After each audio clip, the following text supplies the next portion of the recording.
어느새 올해의 이제 마지막 달인 12월을 맞게 되었습니다.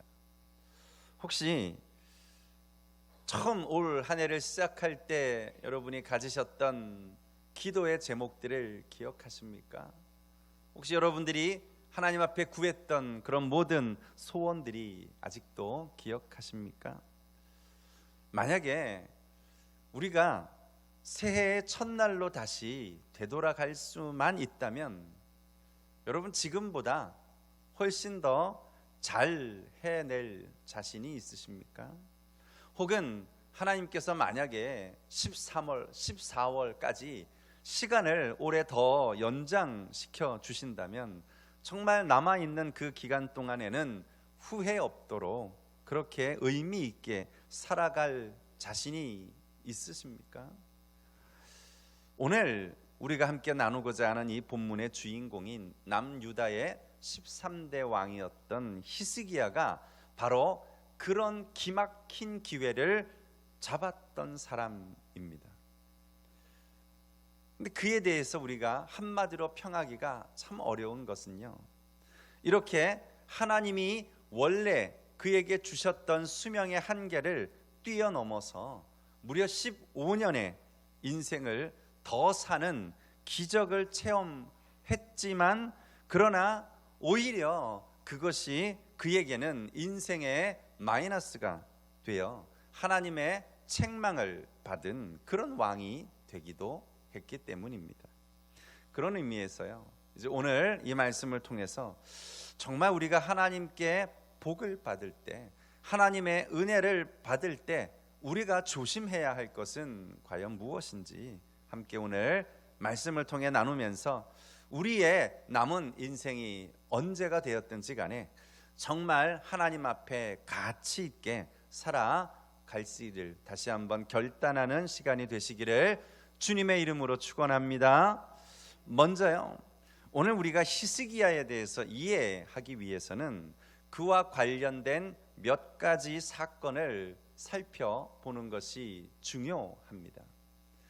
아마도 먼저는 그가 유대의 왕으로 즉위한 이후에 6년째 되던 해 북이스라엘이 아수르에 의해서 완전히 멸망하게 된 그 사건이 아마 그의 인생에서 가장 잊지 못할 충격적인 사건이었을 것입니다.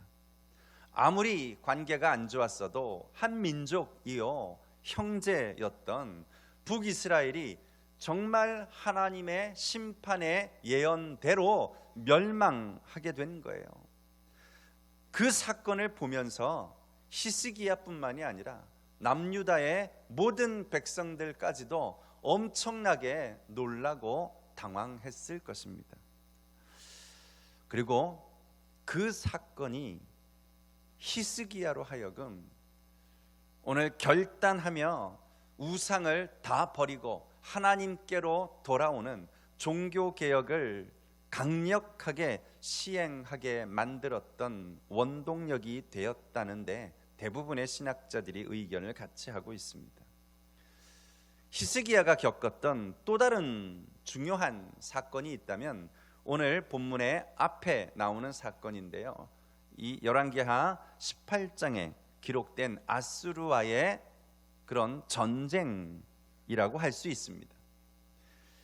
이미 북이스라엘을 멸망시킨 아수르가 유다를 그냥 가만 놔둘 리가 없었겠죠. 그마저도 집어삼키기 위해서 기회를 노리던 차에 드디어 아수르 왕 산헤립이 18만 5천이라는 어마어마한 대군을 이끌고 유다를 공격해 왔습니다. 그리고는 오늘 하나님을 조롱하고 모욕하며 협박 편지를 보내서 항복하라고 권유합니다. 그때 히스기야가 어떤 반응을 보였어요? 그 협박 편지를 놓고 하나님 앞에 올라가 옷을 찢으며 기도합니다. 그 기도로 인해 하나님께서는 직접 아수리의 군대를 물리쳐 주셨는데요, 하루아침에 18만 5천 명이 죽는 엄청난 역사가 또 일어나게 됩니다.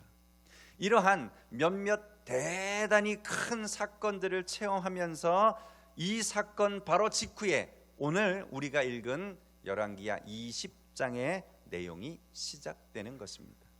1절은 이렇게 시작하지요. 1절을 보시면 그때에 히스기야가 병들어 죽게 되매 아모스의 아들 선지자 이사야가 그에게 나와서 이르되 여호와의 말씀이 너는 집을 정리하라 네가 죽고 살지 못하리라 하셨나이다.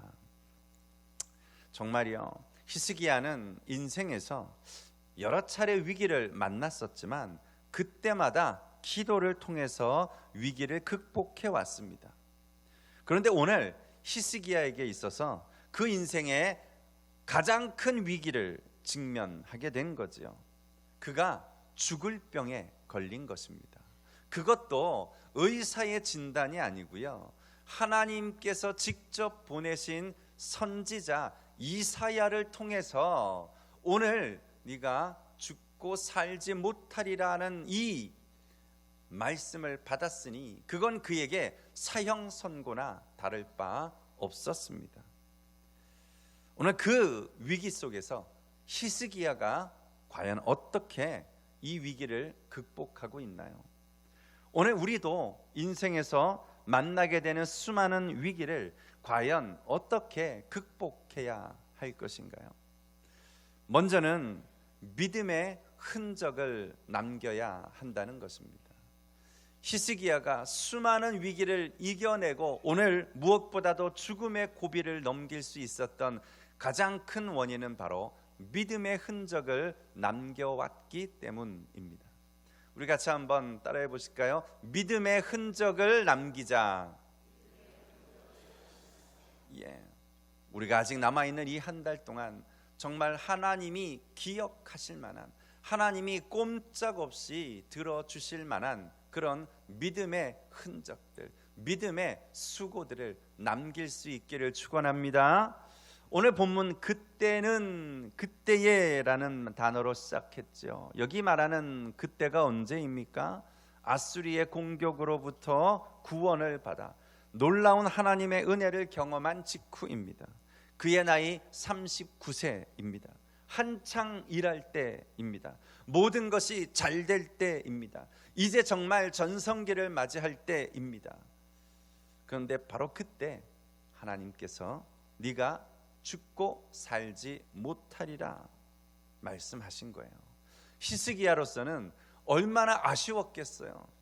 얼마나 서운했겠습니까? 이제 좀 제대로 나라를 이끌어갈 수 있는데 그가 더 이상 그 일들을 감당할 수 없게 된 것이에요. 이러한 절망의 상황 속에서 히스기야는 약을 구하거나 의사를 찾은 것이 아니라 다시 한번 골방으로 들어갑니다. 하나님께 기도합니다. 그것이 3절에 있는 기도의 내용이에요. 그런데요, 여기 히스기야의 기도가 오늘 우리를 상당히 당황하게 만듭니다. 그의 기도에 우리가 주목할 필요가 있는 이유가 여기에 있습니다. 우리 같이 한번 3절을 읽어볼까요? 같이 읽습니다. 시작.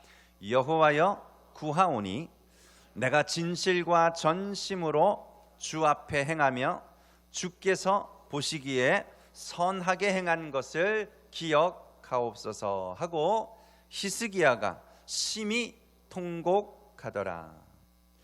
지금 우리가 주목해야 할 점은 그의 기도 속에 그저 떼를 쓴다거나 하나님 앞에 원망 섞인 호소를 하는 내용이 아니라 지금 그의 기도 가운데는 지금까지 자신이 행해왔던 선한 일들을 기억해 달라고 간구하고 있더라는 것입니다. 사실이요, 우리도 늘 기도는 합니다. 그런데 우리의 기도를 가만히 돌아보면 하나님, 어제도 죄지었는데 오늘도 참 벌레만도 못한 죄 많은 죄인을 용서해 주옵소서. 오늘 우리는 주로 이렇게 기도를 드립니다. 그것을 매일 반복합니다. 매주 반복합니다. 여러분, 언제까지 우리가 항상 실패자로만 하나님 앞에 서야 하나요?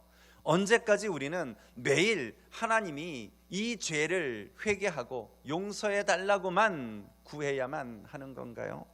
우리도 한 번은 내가 지금 비록 대단한 일을 이루지 못했지만 그래도 하나님, 오늘은 하나님을 기쁘시게 하려고 애쓰며 살았습니다.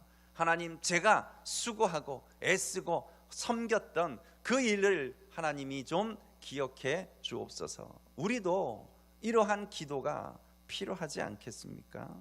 보세요. 히스기야는 지금 자기의 삶에 새겨진 믿음의 흔적을 하나님께 아뢰고 있는 것이에요.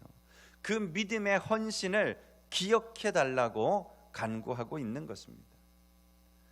오늘 그렇다면 우리의 모습은 어떻습니까? 오늘 여러분에게는 이 히스기야와 같은 그런 믿음의 흔적이 여러분의 삶에 있습니까? 하나님이 꼼짝없이 그의 계획을 바꾸셔야 할 만큼, 그의 원래 뜻을 취소하시더라도 우리의 기도에 응답하셔야 할 만큼 그렇게 하나님 앞에 드렸던 우리의 믿음의 흔적들, 수고의 흔적들, 헌신의 흔적들이 오늘 우리에게 있습니까? 여러분, 잊지 마세요. 어느 날 기도 한번 했다고 해서 우리의 운명이 바뀌는 거 아닙니다. 정말 우리가 운명을 바꿀 만한, 하나님의 뜻을 돌이킬 만한 그러한 은혜와 기도의 능력을 경험하기 위해서는 먼저 하나님 보시기에 선하고 거룩한 삶이 우리에게 있어야 한다는 사실을 기억하시기 바랍니다. 하나님은 평소 우리가 행했던 착한 행실을 주목하십니다. 그리고 그것을 기억하십니다. 생각해 보세요. 평소에 믿음의 순종도 거룩한 삶도 전혀 살지 못한 사람이 어떻게 위기의 순간에 담대하게 하나님 앞에 나와 살려달라고 기도할 수 있겠습니까? 특별히 성경은 그가 26세 왕의 자리에 오르면서부터 계속해서 하나님 보시기에 정직히 행했다고 객관적으로 평가하고 있습니다. 정말 그랬습니다. 그는 역대 이스라엘 왕 중에서 가장 광범위하게, 가장 구체적으로, 그리고 가장 강력하게 종교개혁을 단행한 인물이었습니다. 각종 우상을 제거하고 성전을 정화하고 그곳의 예배를 회복시키고 무엇보다 유월절 절기를 지키는 일에 인생을 바쳤던 왕이었습니다. 그래서 오늘 이 본문 앞에 보시면 18장 5절 6절에 성경이 그를 이렇게 극찬하고 있습니다. 어떻게 그를 칭찬했는지 한번 같이 볼까요? 열왕기하 18장 5절 6절입니다. 하나만 앞에 넘겨주시면 되고요. 우리 같이 본문을 보시면서 함께 읽겠습니다. 히스기야가 이스라엘 하나님 여호와를 의지하였는데 그의 전후 유다 여러 왕 중에 그러한 자가 없었으니 곧 그가 여호와께 연합하여 그에게 떠나지 아니하고 여호와께서 모세에게 명령하신 계명을 지켰더라. 아멘. 그렇습니다. 하나님이 축복하시는 사람들에게서 우리가 공통적으로 발견하게 되는 것은 그들이 평소에도 하나님이 경외하고 하나님을 경외하고 하나님이 기뻐하실 만한 믿음의 흔적들을 남긴 자들이었다는 사실입니다. 사랑하는 성도 여러분, 위기의 때는 언제 어떻게 올지 아무도 모릅니다. 그러나 누구는 그 위기를 맞아서 망하는 자도 있지만, 그러나 누구는 오히려 그 위기의 순간 인생을 바꾸는 경우도 있습니다. 어떤 사람들이 인생을 바꾼가요? 어떤 사람들이 축복을 누리나요? 평소 믿음과 순종과 거룩한 삶을 살았던 자들입니다. 하나님의 뜻대로 살려고 애쓴 종에게 하나님은 당신의 뜻을 바꾸면서까지도 자비를 베풀어 주신다는 사실을 믿으시기 바랍니다. 정말이지요. 오늘 저와 여러분 모두가 이 운명을 바꿀 수 있을 만한 기도를 드리기에 앞서 먼저 하나님이 기억하실 만한 거룩한 삶과 선한 행실을 통해 하나님의 은혜를 입고 기적의 간증을 남기는 복된 인생이 되시기를 축원합니다.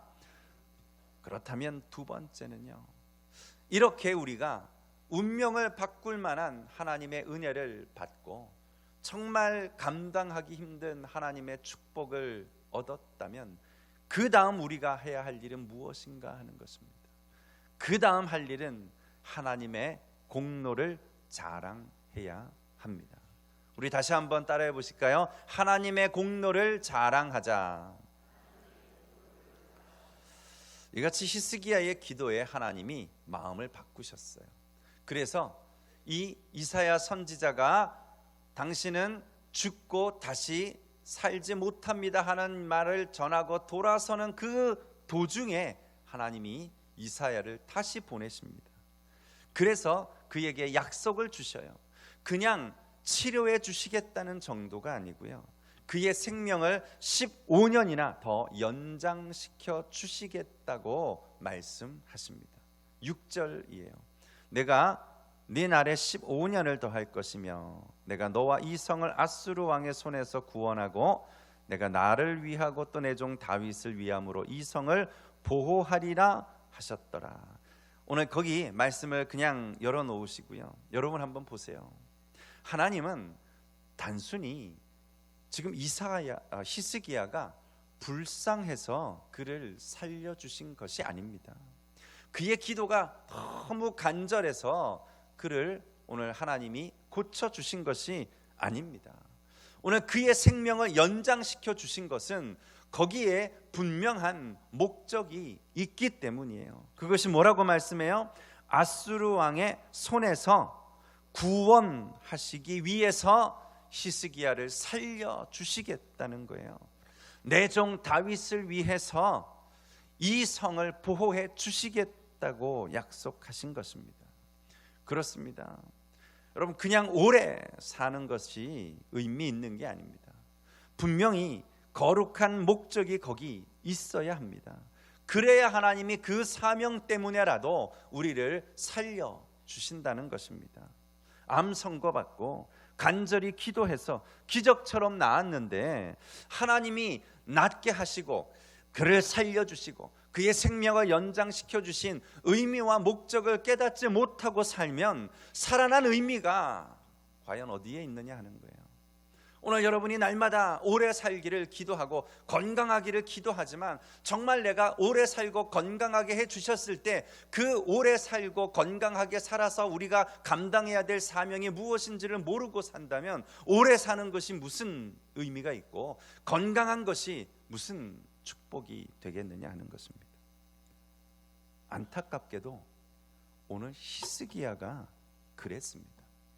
그는 15년의 생명을 연장받기는 했지만 오히려 그 뒤부터 하나님의 사람으로 살지를 못했어요.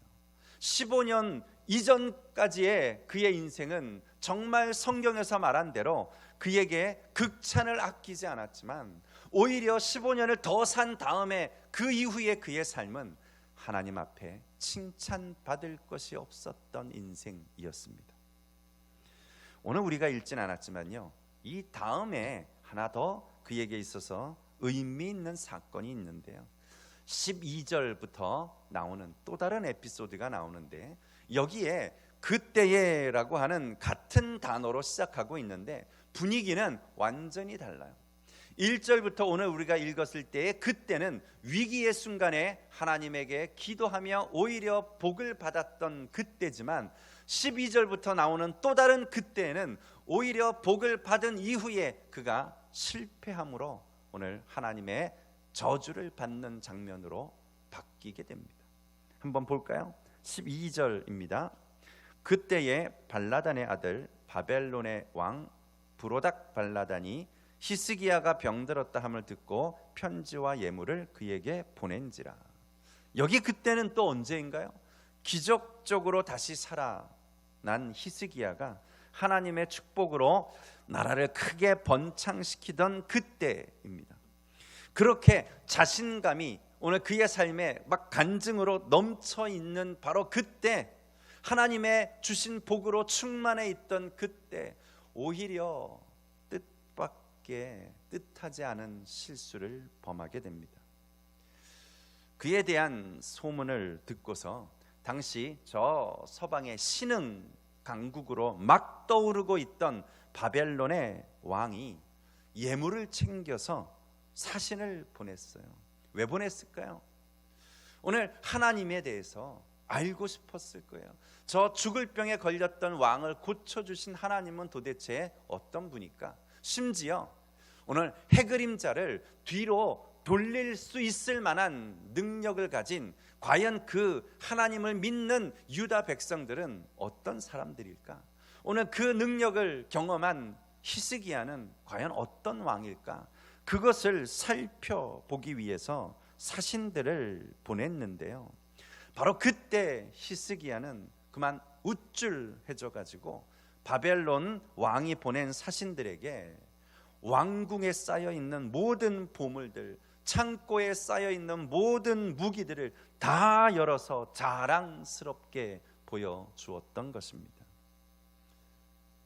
그런데 여기에 대해서 오늘 본문과 병행 구절인 역대기하의 기록에 보면 성경은 그가 이와 같은 일들을 행한 이유를 한마디로 평가합니다. 그가 교만해졌기 때문이다, 그렇게 말씀합니다. 한번 볼까요? 역대하 32장 25절인데요 우리 같이 한번 화면 보면서 읽어보지요. 마지막으로, 히스기야가 마음이 교만하여 그 받은 은혜를 보답하지 아니하므로 진노가 그와 유다와 예루살렘에 내리게 되었더니. 여러분 생각해 보세요. 지금 그가 누리고 있는 이 부귀영화가 누구의 공로입니까? 자기가 지금 건강하게 되어서 그 받은 은혜를 지금 누리고 있는 게 누구의 덕입니까? 다 하나님의 은혜입니다. 그런데도 히스기야는 이 모든 것이 마치 자기의 공로로 이룬 것처럼 자랑했던 것입니다. 하나님이 아닌 자기의 지금 모습을 드러내고 자랑하고 있는 오늘 이 모습이 오늘 결과적으로는 훗날 바벨론이 586년 유다를 침공해 오게 된 원인을 제공하게 된 셈이 되고 말았습니다. 얼마나 무서운 일인가요? 이처럼 우리가 한순간만 방심해도 교만은 그 틈을 비집고 들어와 우리를 멸망으로 몰고 갈 수 있다는 사실을 잊지 마시기 바랍니다. 분명 처음 바벨론 사절단은 단순히 그들이 가지고 있는 보화를 보고자 했던 것이 아니었을 거예요. 오늘 유다까지 그 먼 곳에서 찾아와서 그들이 정말 보고 싶었던 건 얼마나 유다가 잘 살고 있는가가 아니었을 거예요. 히스기야가 얼마나 건강한가 그거 보고자 했던 거 분명 아니었을 거예요. 과연 이 나라를 지키시는 하나님이 어떤 분이시길래 하루아침에 18만 5천 명을 무찔릴 수 있는 그런 기적을 일으켰을까? 어떻게 해서 이 나라가 이토록 번성할 수 있었는가? 과연 그 지키시는 하나님은 어떤 분이신가를 알고 싶었을 거예요. 그렇기 때문에 마땅히 히스기야는 하나님을 자랑했어야 합니다. 마땅히 히스기야는 하나님의 능력과 은혜를 간증했어야 합니다. 그러나 그들이 본 것은 하나님의 위대하심이 아니라 그저 보물과 무기 창고가 전부였습니다. 그들이 들은 것은 하나님에 관한 이야기가 아니라 자신의 스토리였습니다. 히스기야는 하나님께 복을 받고 나자 하나님보다는 복 자체에 마음을 완전히 빼앗겨 버린 거죠. 그렇다면 오늘 여러분은 어떠세요? 지금 여러분은 친척과 이웃들에게 무엇을 보여주고 계십니까? 그들이 여러분을 통해서 하나님의 영광을 보고 듣고 있습니까? 지금 여러분이 세상 사람들 앞에 자랑하고 있는 것이 과연 무엇입니까? 하나님의 은혜인가요? 아니면 하나님께 받은 축복입니까?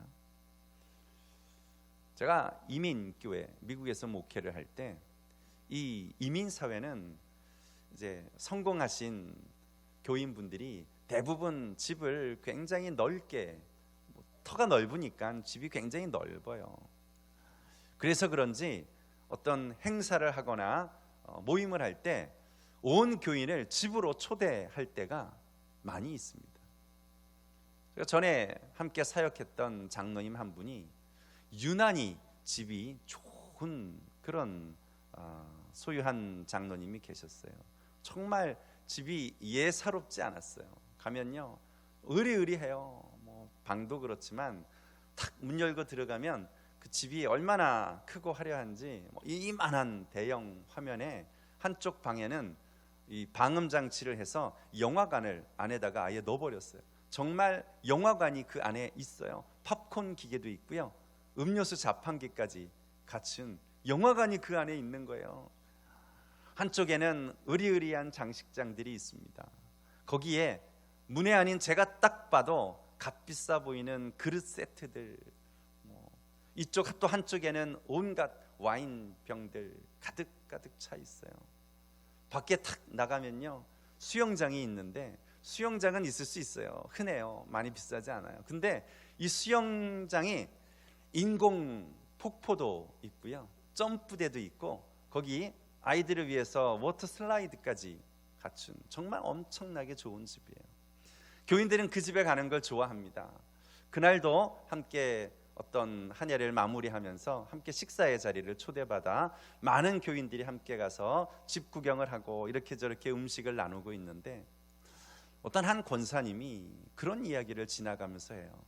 아이고, 여기는 장로님이 사시는 집인데 아무리 쳐다봐도 그리스도인이라고 하는 표시가 어디에도 보이지를 않네. 그런 이야기를 하는 거예요. 아마도 손님을 대접하고 또 지금까지 열심히 땀 흘려 수고하신 그대로 하나님이 받은 그 복 가지고 많은 장식을 꾸미고 많은 화려한 것들을 갖춰 놓았는데, 하필 그리스도인으로 성도로서 어떠한 표식도 갖출 생각을 미처 못하신 거겠죠. 거기는 십자가도 성화도 성구도 단 하나도 걸려 있는 것이 없었어요. 그에게 있어서 오늘 온갖 세상의 것들, 성공을 자랑하고는 싶으셨지만 정작 그 성공과 축복을 주신 하나님을 드러내고 자랑할 만한 그런 표시가 없었던 거죠. 여러분은 어떠세요? 하나님의 은혜와 복을 체험하는 것도 정말 중요하지만, 그러나 그 축복을 빼앗기지 않는 것이 훨씬 더 중요합니다. 그러기 위해서는 하나님이 여러분에게 복 주실 때 그때 조심해야 합니다. 그때 겸손해야 합니다. 그때일수록 우리 삶에서 하나님의 영광이 드러나도록 우리 하나님을 자랑하는 일에 더욱더 힘써야 할 줄로 믿습니다. 말씀을 맺지요. 사랑하는 여러분, 오늘까지 우리 하나님이 우리 한국 교회에 엄청난 복을 주셨습니다. 그런데 이제 와서 보면 우리 한국 교회를 통해 우리 하나님의 영광이 드러나고 있는가를 냉정하게 돌아봐야 할 때입니다. 하나님을 모르는 사람들에게 우리를 통해 하나님의 역사와 십자가의 은혜가 정말 자랑하는 그런 우리의 모습이 되고 있는가? 우리가 자랑하는 것이 정말 하나님인지 예수님인지 십자가인지, 아니면 그저 교회 건물과 교인 수만 자랑하고 있는 것인지 다시 한번 돌아볼 때입니다. 정말이죠. 우리가 교회를 사랑하고 우리가 이 교회를 자랑하는 것이 마땅하지만, 그러나 우리 교회를 통해 드러나야 할 것은 무엇보다 하나님이어야 합니다. 교회의 머리 대신 예수 그리스도여야 합니다. 오늘 우리의 삶에서 무엇보다 드러나야 된 것은 하나님이 주신 축복이 아닌 하나님의 은혜여야 합니다. 바라기는 이제 올해의 마지막 달을 시작하면서 무엇보다 주님이 이 땅에 오신 성탄의 계절에 우리 위에 이 땅에 오신 예수 그리스도를 자랑하고 예수 그리스도를 우리가 간증하며 예수 그리스도에 우리에게 주어지신 하나님의 놀라운 구원의 은혜를 우리가 전하고 또 증거하는 우리 모든 성도님들이 다 되시기를 주님의 이름으로 축원합니다.